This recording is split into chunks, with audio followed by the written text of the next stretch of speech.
Hello student, good morning. Today I am going to teach you English language chapter 5 pronouns. What are pronouns? Words used in place of nouns are called pronouns. यानी ऐसे words जो ऐसे nouns जो nouns की जगह पे use किए जाते हैं ऐसे words को हम pronoun कहते हैं. Read this sentence and Neha is wearing new frock. The frog is red. Neha is playing with the ball. Neha's dog is also playing. The dog is running away with the ball. अब इसको आप दूसरी तरीके से भी पढ़ सकते हैं क्योंकि बार बार नेहा और बार बार आपको फ्रॉग या इस तरीके से बोलना एक लैंग्वेज में सही नहीं माना जाता है. इसकी जगह पे हम लोग इसका प्रोनाउन इसकी जगह पे यूज़ करते हैं. Read this sentences again. Neha is wearing a new frock. It is red. अब इट यूज़ किया जा रहा है फ्रॉक की जगह पे क्योंकि फ्रॉक एक नॉन लिविंग थिंग है इसलिए इट यूज़ किया जा रहा है. And she is playing with the ball. अब नेहा की जगह पे शी यूज़ किया गया है. शी क्यों? क्योंकि नेहा एक गर्ल्स है इसलिए उसकी जगह जो प्रोनाउन आएगा वो शी आएगा. She is playing with the ball and her dog is also playing. अब नेहास की जगह पे क्या यूज़ हो रहा है क्योंकि नेहास एक इसमें आप देख रहे होगे कि पजेसिव नाउन है ये इसलिए पजेसिव ही इसमें प्रोनाउन भी आएगा. तो नेहास की जगह पर यहाँ पर इस बार हर आया. तो her dog is also playing. It is running away with the ball. अब द डॉग है क्योंकि दोबारा डॉग का यूज़ नहीं किया जाता है. मैंने पहले ही आपको बताया था कि बार बार नाउन नहीं यूज़ किया जाता उसकी जगह पर प्रोनाउन यूज़ किया जाता है. तो डॉग क्या है? एक एनिमल है तो एनिमल के लिए इट यूज़ किया जाता है इसलिए यहाँ पर it is running away with the ball. इस तरह से इसका यूज़ किया गया है. अब काइंड्स ऑफ प्रोनाउंस तो कई इसके 7 काइंड्स होते हैं. There are 7 kinds of pronouns. Number 1 personal pronouns. Look at this picture.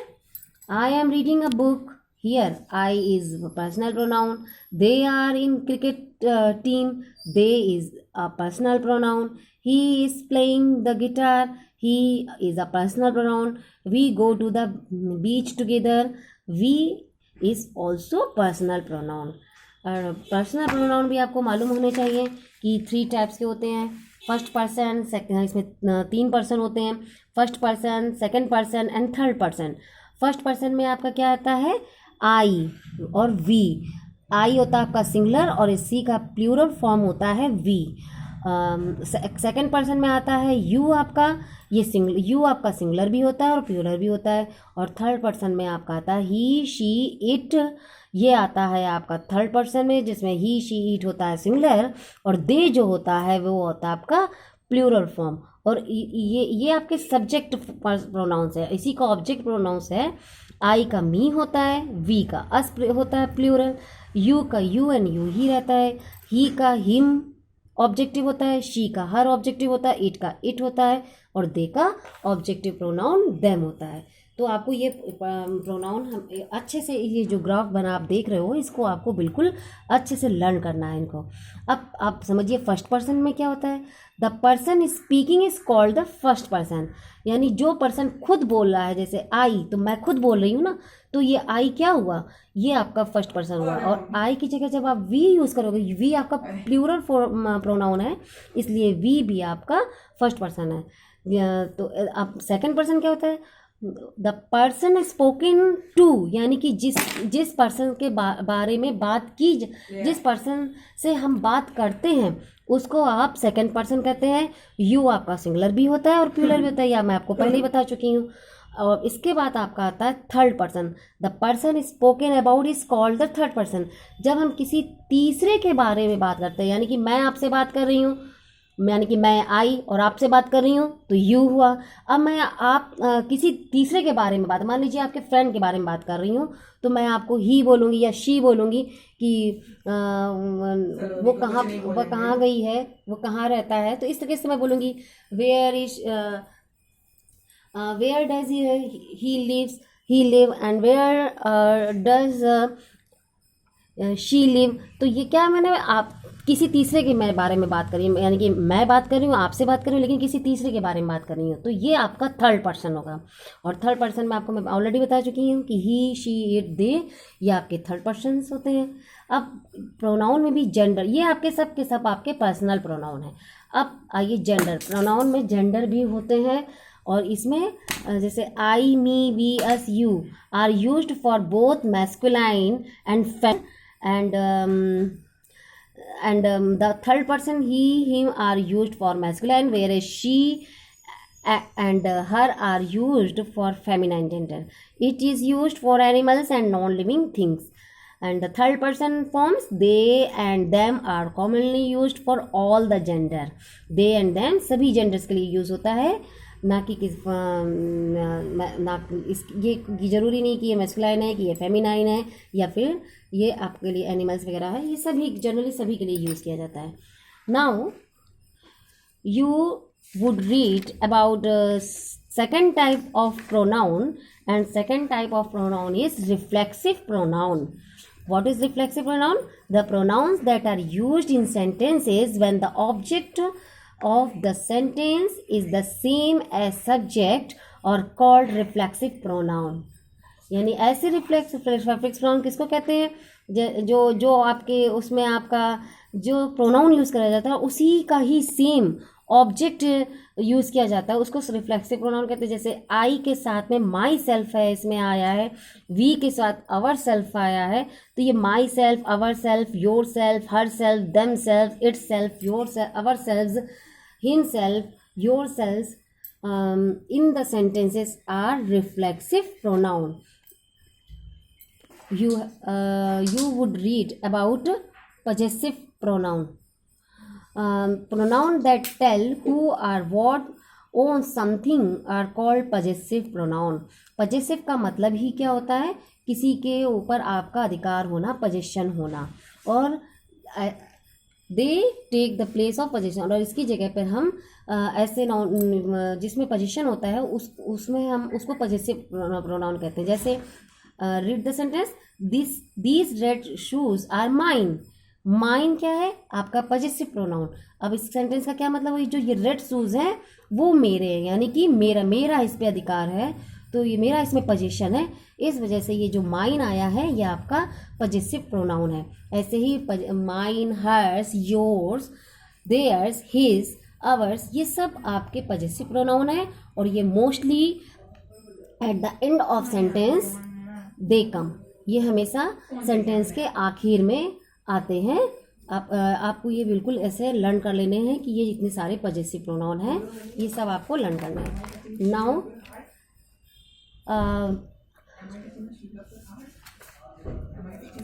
now number 4, demonstrative pronouns. This, that, these and those are demonstrative pronoun. They are used in the place of particular objects or pupil. Like this is a chair, that is a goat, these are crocodiles, those are kites. तो this is a chair, तो ये आप chair देख रहे हो ना, ये this is a chair, यानी कि आप इस पर्टिकुलर चेयर की तरफ आप इंडिकेशन कर रहे हो कि ये, इसीलिए इसको दिस जो है ये आपका डिमॉन्स्ट्रेटिव, यानी आप एक पर्टिकुलर ऑब्जेक्ट या प्यूपिल की तरफ आप इंडिकेट कर रहे हो, उसकी जगह पे आप उसको ला रहे हो, इसलिए आपका ये डिमॉन्स्ट्रेटिव प्रोनाउन होते हैं। और आपको डिमॉन्स्ट्रेटिव प्रोनाउन इसको लर्न करना है कि this, that, these, those are demonstrative pronoun. ये 4 आपके डिमॉन्स्ट्रेटिव प्रोनाउंस होते हैं। ये तो जनरली सभी बच्चों को पता है कि दिस और दैट सिंगुलर नंबर होता है, और दीस और दोस प्लूरल नंबर में होता है।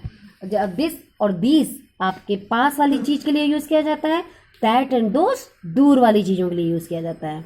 Now you have to read 5 number pronoun, interrogative pronoun. Pronouns used for asking questions are called interrogative pronouns. ऐसे प्रोनाउन जिसमें आप क्वेश्चन करते हो वो आपके इंट्रोगेटिव प्रोनाउंस होते हैं। ये बहुत इजी होता है। जितने भी WH वाले आपके देखते हो क्वेश्चन वाले, WH फैमिली से रिलेटेड होते हैं, वो सब के सब आपका इंट्रोगेटिव प्रोनाउंस में आते हैं। जैसे विच इज़ योर वॉच, तो विच क्या है? आपका इंट्रोगेटिव प्रोनाउन।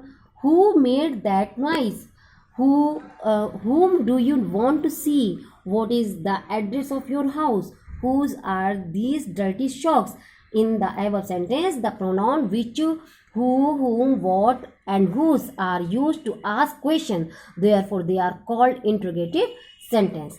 आपको पता ही है कि ये सब WH फैमिली से रिलेटेड है ना, तो ये सब के सब आपका इंट्रोगेटिव प्रोनाउन होंगे. And now you would read about number 6 pronoun, and number 6 pronoun is indefinite pronoun. Pronouns that refer to something that is not definite or specific are indefinite pronouns. ऐसे words या ऐसे pronouns जो किसी definite चीज के लिए यानी कि निश्चित चीज के लिए नहीं होते हैं उनको आप indefinite pronouns कहते हैं. और ये वर्ड कौन से हैं? Word such as all, some, anybody, somebody, anyone, any, another, everybody, each, many. Now you would read about 6 number pronoun, indefinite pronouns. Pronouns that refer to something that is not definite or specific are indefinite pronouns. Words such as all, some, anybody, somebody, anyone, any, another, everybody, each, many, nobody, etc. are indefinite pronouns. ये सब के सब आपके indefinite pronouns में आते हैं क्योंकि ये किसी specific या indefinite चीज़ की ओर नहीं बताते हैं, किसी definite चीज़ की नहीं. जैसे everybody is taking part in the race, taking part in the race यानी कि हर कोई इस रेस में पार्ट ले रहा है. तो हर कोई यानी किसी में स्पेशल इंडिकेशन नहीं कर रही हूँ बल्कि हर कोई इसमें पार्ट ले रहा है. तो ये आपका क्या हुआ? हर कोई के मतलब कोई किसी स्पेशल के बारे में तो मैं बात नहीं कर रही हूँ ना. तो ये आपका इनडेफिनिट प्रोनाउंस हुआ. ऐसे all the people in the party were well dressed. Party में जितने भी सभी लोग थे वो बहुत अच्छी ड्रेस में थे. यानी कि ऑल द पीपल, ये ऑल वर्ड क्या है? मैं सबकी तरफ इशारा कर रही हूँ इसमें. यानी कि इस पार्टी में जितने भी लोग थे, मैं किसी एक व्यक्ति की या एक पर्सन की ओर नहीं इंडिकेशन कर रही हूँ, इसलिए ये आपका ऑल वर्ड क्या हुआ? Indefinite pronoun. तो ये आपके इनडेफिनिट प्रोनाउन कहलाते हैं. Now you would read about 7 number pronoun, relative pronoun. We use relative pronoun to join two sentences that have the same noun or pronoun in them. अब relative pronoun क्या होते हैं कि जो आप इसमें दो सेंटेंस को जोड़ा जाता है और ये ज़्यादातर आपको WH यानी कि हु, हुस, विच और दैट, इनसे आपको दो सेंटेंसेस को जोड़ दिया जाता है और ये बीच में आते हैं, इसलिए इनको रिलेटिव प्रोनाउन यानी कि उनका रिलेशन होता है, इसलिए इनको रिलेटिव प्रोनाउंस कहते हैं. That used when referring to either a living or non living nouns. Who used when referring to living noun. Whose used a possessive, and which used when referring to a non-living nouns. The noun to which a relative pronoun refers or relates is called antecedent. यानी जिससे वो relate हो रहे हैं उसको antecedent कहते हैं.